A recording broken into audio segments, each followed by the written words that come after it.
Hello students, welcome to global online. This is Ankita Sood. Communication unit की preparation के लिए most important ये होता है कि आप प्रीवियस ईयर क्वेश्चंस और एक्सपेक्टेड क्वेश्चंस के साथ अपनी तैयारी करें। इसीलिए स्टूडेंट्स, आज की सीरीज में आपके लिए मैं बहुत ही ज़्यादा इंपॉर्टेंट क्वेश्चंस की सीरीज लेकर आई हूँ, जो कि as it is upcoming examination में पूछे जा सकते हैं। हमेशा की तरह हर एक क्वेश्चन के आंसर के साथ आपको एक्सप्लेनेशन भी दी जाएगी, ताकि आप सबके सारे कॉन्सेप्ट्स आसानी से क्लियर होते रहें। तो चलिए फिर सेशन पर आगे बढ़ते हैं। पेपर 1 के बेस्ट प्रिपरेशन के लिए कंप्लीट कोर्स में लेकर आई हूं, जो कि स्टूडेंट्स एग्जामिनेशन के difficulty level and previous examinations को बहुत अच्छे से एनालाइज करने के बाद बनाया गया है। इसमें डेली लाइव लेक्चर्स के साथ आपका पूरा सिलेबस कवर तो हो ही जाएगा, साथ ही आप लोगों को हम topic wise MCQs and PYQs भी प्रैक्टिस करवाते हैं, ताकि आपको ये पता लगता रहे कि जो आप पढ़ रहे हो उसमें से कैसे क्वेश्चन एग्जामिनेशन में पूछे जाते हैं। मॉक टेस्ट अवेलेबल है एंड बहुत ही ज्यादा इंपॉर्टेंट है ये 5000 प्लस एमसीक्यू क्वेश्चन बैंक, जिसमें हर एक यूनिट वाइज क्वेश्चंस आपको मिल जाएंगे। इसके बाहर से कुछ भी एग्जाम में नहीं आता है, तो ये बहुत इंपॉर्टेंट हो जाता है कि आप एग्जाम से पहले एटलीस्ट 2 से 3 बार ये क्वेश्चंस को प्रैक्टिस कीजिए। न्यू बैच हमारा अपकमिंग मंडे से स्टार्ट होने वाला है, तो आप इसको ज्वाइन कर सकते हो। एंड फ्री वीडियोस को देखने के लिए ग्लोबल ऑनलाइन ऐप को जरूर डाउनलोड कीजिए। स्टोर सेक्शन पर सर्च बार में लिखिए कोर्स का नाम। जैसे ही आप कंटेंट पर जाते हो, आपके सामने कुछ फ्री वीडियोस आ जाएंगी, मेरे सेपरेट कंप्लीट कोर्सेज आ जाएंगे, जिसके लिए जो कि एग्जाम के लिए काफी है। इसके बाहर से ना आपको कोई बुक लेने की जरूरत है, ना आपको कोई एक्स्ट्रा मॉक टेस्ट के लिए पे करने की जरूरत है। इस कोर्स के बाहर से कुछ भी एग्जाम में नहीं आता है। लास्ट ईयर भी बहुत से बच्चों ने सिर्फ इसी से पढ़ाई करके अपने एग्जामिनेशन को बहुत अच्छे स्कोर से क्वालिफाई किया था।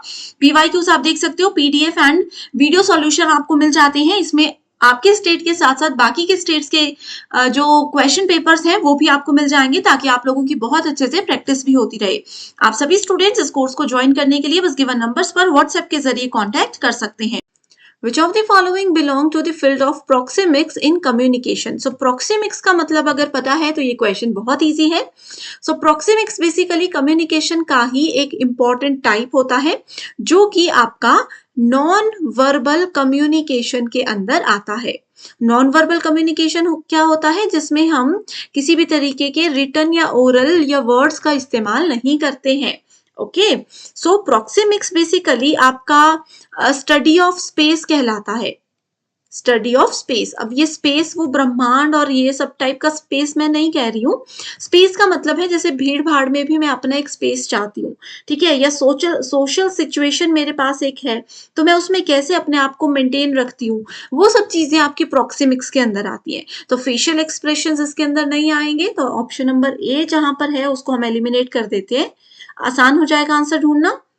अगला है क्राउडिंग। मैंने आपको अभी बताया भीड़ भाड़ वाली सिचुएशन में कैसे हम इंडिविजुअल कैसे अपने आप को मेंटेन करते हैं, कैसे दूसरों से डिफरेंशिएट करते हैं, वो प्रोक्सीमिक्स के अंदर आता है, तो क्राउडिंग सही होगा।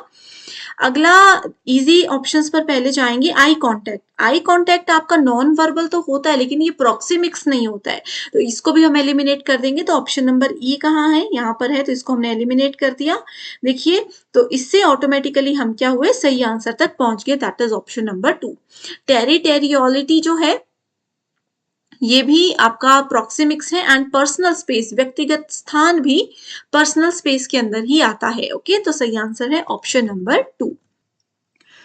नेक्स्ट क्वेश्चन है, given below are two statement. Statement 1 बोलती है propagandistic communication at the national level is supposed to recognize the fact that truth need not be separated from falsehood.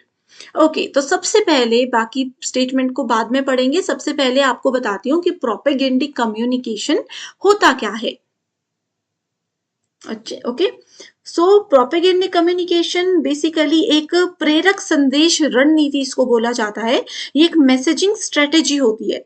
Messaging strategy का मतलब कि एक person अगर दूसरे person को बहुत परसुएसिव, बहुत ही प्रेरक तरीके से कोई मैसेज डिलीवर करता है, तो वो प्रोपेगेंडिक या प्रोपेगेंडा कम्युनिकेशन होता है। इसका मेन एम क्या होता है? ये स्पेसिफाई करना कि एक स्पेसिफिक एजेंडा, एक स्पेसिफिक टारगेट हमें रखना है, एंड उस टारगेट को, उस एजेंडा को बढ़ावा देना है, जिससे कुछ इंफॉर्मेशन शेयर करके हम पब्लिक या ऑडियंस की ओपिनियन या उनकी राय को और भी ज्यादा प्रभावित कर सकते हैं। ठीक है, इसमें बेसिकली हम लोग क्या करते हैं? मेडिएटेड चैनल्स का यूज करते हैं, जैसे कि मास मीडिया, मैंने आपको सोशल मीडिया बताया था, जितने भी सोशल प्लेटफॉर्म्स हैं, मास मीडिया है, वो सब आपके प्रोपेगेंडिक कम्युनिकेशन के अंदर आते हैं। तो अब ये इसकी इंट्रोडक्शन मैंने बता दी। अब देखो आगे बोला जा रहा है कि propagandic communication at the national level, ठीक है, राष्ट्रीय स्तर पर जब हम इसको यूज करते हैं, is suppose to recognise the fact that truth need not be separated from falsehood. ये बिल्कुल सही स्टेटमेंट है। ये बोल रहा है कि सत्य को झूठ से अलग करने की आवश्यकता नहीं होती है। बिल्कुल सही है। स्टेटमेंट 2 बोल रही है the mediated propaganda process. Mediated मैंने आपको बताया सोशल मीडिया, मास मीडिया, ये सब आता है जिसमें एक प्रॉपर मीडिया का यूज किया जाता है। Mediated propaganda process blurs truth and falsehood in order to be persuasive. ये स्टेटमेंट भी बिल्कुल बिल्कुल सही है। ओके, तो सही आंसर क्या आ जाएगा? Option number 1। Feedback is immediate in which type of communication. अब फीडबैक क्या होता है? देखिए, एक पर्सन अगर किसी दूसरे पर्सन को कुछ मैसेज डिलीवर कर रहे हैं और दूसरे पर्सन ने उनका रिप्लाई कर दिया, उसको फीडबैक बोला जाता है। अब जैसे मैं आप लोगों को बोल रही हूँ कि बताइए स्टूडेंट्स, आपको मेरे सेशन कैसे लगते हैं? ये दिसंबर 2023 के सारे क्वेश्चंस मैं लाई हूँ, बताओ आप चाहते हो कि कंटिन्यू करूँ या नहीं? अगर आप मेरी बात का रिप्लाई मुझे कमेंट करके दे रहे हो, तो वो क्या है? वो एक फीडबैक मुझे मिलेगा कि मैं कैसा पढ़ाती हूँ, बच्चों को पसंद आ रहा है या नहीं। तो फीडबैक इज इमीडिएट। कौन से कम एकदम से फीडबैक, एकदम से रिप्लाई कहां पर हो जाता है?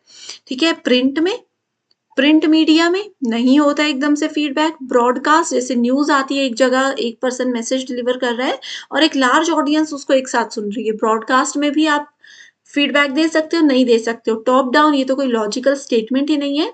फेस टू फेस, दो व्यक्ति अगर एक साथ सामने बैठकर बात कर रहे हैं, तो उससे जल्दी फीडबैक, उससे जल्दी प्रतिक्रिया तत्काल किसी भी कम्युनिकेशन में नहीं हो सकती है। इस चीज को आपने नोट कर लेना है। तो आंसर इज 4।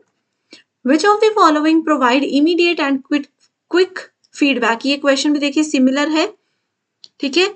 आंसर इसका होमवर्क है, ये होमवर्क क्वेश्चन है। इसका आंसर मुझे कमेंट करके बताइए कि किस में इमीडिएट और क्विक फीडबैक होता है? रिटन कम्युनिकेशन में, रेडियो में, ओरल में, या फिर ऑल ऑफ द अबव? ठीक है, आंसर मुझे बताना है जरूर। When the primary function of communication is to convey new information, it is known as what? अगर कम्युनिकेशन हम कर रहे हैं दो व्यक्ति, मेरा मेजर फोकस यही है कि मैं आप लोगों को क्या करूं, कोई नई इंफॉर्मेशन दूं, कोई नई जानकारी दूं, तो वो कौन सा फंक्शन या कम्युनिकेशन कहलाता है? Subliminal function, single task function, referential function, या फिर differential function? Very very important question, ठीक है। सो इस कम्युनिकेशन को हम क्या बोलते हैं? इसको बोलते हैं रेफरेंशियल फंक्शन। जब भी हम एक व्यक्ति कोई दूसरे व्यक्ति को कोई इंफॉर्मेशन कन्वे करते हैं, इंफॉर्मेशन उन तक देते हैं, that is called referential function. And ये हमारे प्रीवियस नॉलेज पर, जो प्रीवियस नॉलेज हमने शेयर किया है, उस नॉलेज पर भी बहुत ज्यादा निर्भर करता है। इसके देख लीजिए यहाँ पर जो मैंने बताया वही चीजें लिखी हैं। Which of the following factors are important in communication? Okay, so communication के लिए कौन से factors important होते हैं? Okay, so जब आप कम्युनिकेट कर रहे हो, बातचीत कर रहे हो, तो क्या क्या चीजें इंपॉर्टेंट होती हैं? सबसे पहला ऑप्शन बोल रहा है स्लैंग, यानी कि कठबोली, कि आप किस टोन में बोल रहे हो, कैसे हम बोलते हैं ना, थोड़ा सा टोन, सबके बात करने का थोड़ी सी धुन अलग होती है, उस वो इंपॉर्टेंट है नहीं है, ठीक है। उसके बाद आता है साइनिकल एटीट्यूड, ये भी इंपॉर्टेंट नहीं होता है। फ्रेमिंग, की आपकी जो बात है, कई बार होता है ना हमारे मन में बात कुछ और होती है लेकिन हम उसको प्रेजेंट नहीं कर पाते, तो फ्रेमिंग हमें यही बोल रहा है कि कैसे आप अपनी किसी भी बात को प्रेजेंट करते हो किसी दूसरे पर्सन के सामने, कि जो बात आपके मन में है। एज अ टीचर, ये आप लोगों को बहुत इंपॉर्टेंट एक बात मैं बताती हूँ कि एज अ टीचर आप लोगों को हमेशा ये ध्यान रखना है कि जो आपको नॉलेज है उसको कैसे आप फ्रेम करके किसी बच्चे के सामने रख रहे हो, ताकि वो भी उस चीज को उतना ही अच्छा समझ सके। तो फ्रेमिंग इज वेरी इंपॉर्टेंट। तो देखिए, ए बी हमने गलत बोला, तो ए भी गलत है, बी भी गलत है, ए भी गलत है, तो ये तीन ऑप्शन हमने एलिमिनेट कर दिया, ऑटोमेटिकली हम सही आंसर पे पहुंच जाएंगे। प्रिमिंग यानी कि भड़काना, कम्युनिकेशन में यहाँ पर एक्चुअल में स्टूडेंट्स थोड़ी सी प्रॉब्लम ये है कि प्रिमिंग का मतलब भड़काना नहीं होता, हिंदी ट्रांसलेशन गलत हो गया मुझसे। प्रीमिंग बेसिकली कम्युनिकेशन की ऐसी टेक्टिक है, एक ऐसा तरीका है to bend the information to the favour of the presenter. It can be use to establish distorted version of reality. अब मान लीजिए मुझे कुछ नॉलेज है, मुझे सामने वाले को अपनी बातों में लेकर आना है, तो मैं थोड़ा सा गोलमोल तो करूंगी, ऐसा हो सकता है, तो उसको हम प्रीमिंग थोड़ा सा बोल सकते हैं। तो कम्युनिकेशन में कहीं ना कहीं बहुत बार ये भी फायदा आपको देता है। एंड इमीडिएसी, ठीक है, इमीडिएट जो आपको रिजल्ट्स मिलते हैं, जैसे जैसे कि कम्युनिकेशन में आपकी फीलिंग्स क्या है, आपके रिलेशंस कैसे हैं, वो सब इमीडिएसी के अंदर आते हैं। Communication stimuli used to convey the message are known as codes. Easy question है, very easy question. A major obstacle of effective communication in multicultural environment is what? So बहुसांस्कृतिक वातावरण के अंदर प्रभावी संचार में एक बड़ी बाधा होती है, एक बहुत बड़ा बैरियर होता है, वो क्या है? The use of multiple languages की मैं बहुत सारी भाषाएं जानती हूँ और मैं बात करते समय रेगुलर बेसिस पे वो बड़ी बड़ी भाषाओं का मतलब अलग अलग भाषाओं का इस्तेमाल कर रही हूँ। No. Similar value system, no. Cultural differences in non verbal communication, non verbal communication यानी कि हम शब्दों का प्रयोग नहीं कर रहे हैं, मैं इशारे से किसी को समझाना चाहती हूँ, बट वो पर्सन सामने वाला दूसरे कल्चर से है इतना कि वो मेरे इशारे, नॉन वर्बल कम्युनिकेशन को भी नहीं समझ पा रहे, मेरे इशारे भी नहीं समझ पा रहे, तो ये एक सबसे बड़ा ऑब्स्टेकल है। That is option number 3। Next question is assertion reason based organisational communication, जो कंपनीज ऑर्गेनाइजेशंस कम्युनिकेशन होती है, often fails due to absence of common language. ये बोल रहे हैं कि उसमें फेल होने का सबसे बड़ा कारण ही ये है कि वहां पर क्या रहता है कि कोई कॉमन लैंग्वेज नहीं रहती है, इस वजह से ऑर्गेनाइजेशनल कम्युनिकेशन जो है वो फेल हो जाती है। ये स्टेटमेंट क्या है? बिल्कुल सही है। सेकेंड बोलती है a common language facilitates the shared understanding that is critical for effective communication. Very easy. इसका रीजन भी बताया है कि एक सामान्य भाषा साझा समझ को बढ़ावा देती है। आपस में दो लोग एक दूसरे की बात को कितना समझ पा रहे हैं, एक दूसरे की वाइब हम बोल सकते हैं कितनी मैच कर पा रहे हैं, वो समझने के लिए बहुत इंपॉर्टेंट होती है। तो both the statements are true and हम रिलेट अगर करेंगे तो हमें ये पता चल रहा है क्लियरली, ठीक है, क्लियरली पता चल रहा है कि दोनों स्टेटमेंट्स एक दूसरे से रिलेट कर रही हैं। तो इसलिए सही आंसर है both the statements are true and R is the correct explanation of A. Put the following listening techniques to form an effective listening process. Okay, so इन सभी को हमें अरेंज करना है। तो सबसे पहले हम क्या करते हैं? तो सबसे पहले देखिए एनकरेज करना है स्पीकर को कि भाई बोलिए। प्रोवाइडिंग फीडबैक, फीडबैक तो सबसे पहले कभी भी प्रोवाइड नहीं किया जाता। पेइंग अटेंशन, अब देखो मैं अगर आपको कोई इंफॉर्मेशन देना चाहती हूँ, मैं चाहती हूँ कि आप मेरी बात को सुने, तो सबसे पहले आप लोगों को मुझ पर ध्यान देना है। तो paying attention will be your first step, ठीक है। सेकेंड स्टेप होगा कि एनकरेज करना स्पीकर को। देन जो भी मैंने बात बोली उसके एंड में आपका फीडबैक चलेगा या मेरा फीडबैक चलेगा, और जो भी बातें मैंने बोली फिर उसको हम क्या करते हैं, समराइज करते हैं। तो सही आंसर विल बी CABD, जो मैंने आपको अभी बताया। बहुत आसान क्वेश्चन है, थोड़ा सा लॉजिकल अगर सोचोगे तो इजी हो जाएगा। A teacher describes the form of 6 groups of students and assign a sub theme to each group for discussion and reporting। ठीक है, उन्होंने क्या किया, 6 लोगों का ग्रुप बना दिया स्टूडेंट्स का एंड उनको एक सब थीम दे दी, हर एक ग्रुप का 6-6 का ऐसे ऐसे करके ग्रुप बना दिया और सबको अलग अलग थीम दे दी।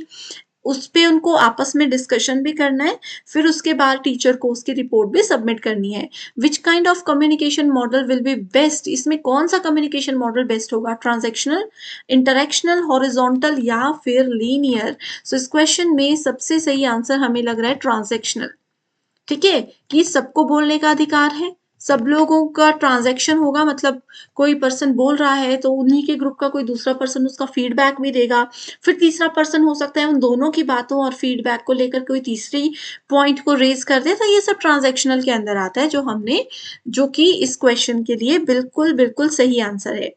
ओके, सो इसी के साथ फिर स्टूडेंट्स एंड करते हैं सेशन को। Thank you so much for watching this video and I wish you all the very best.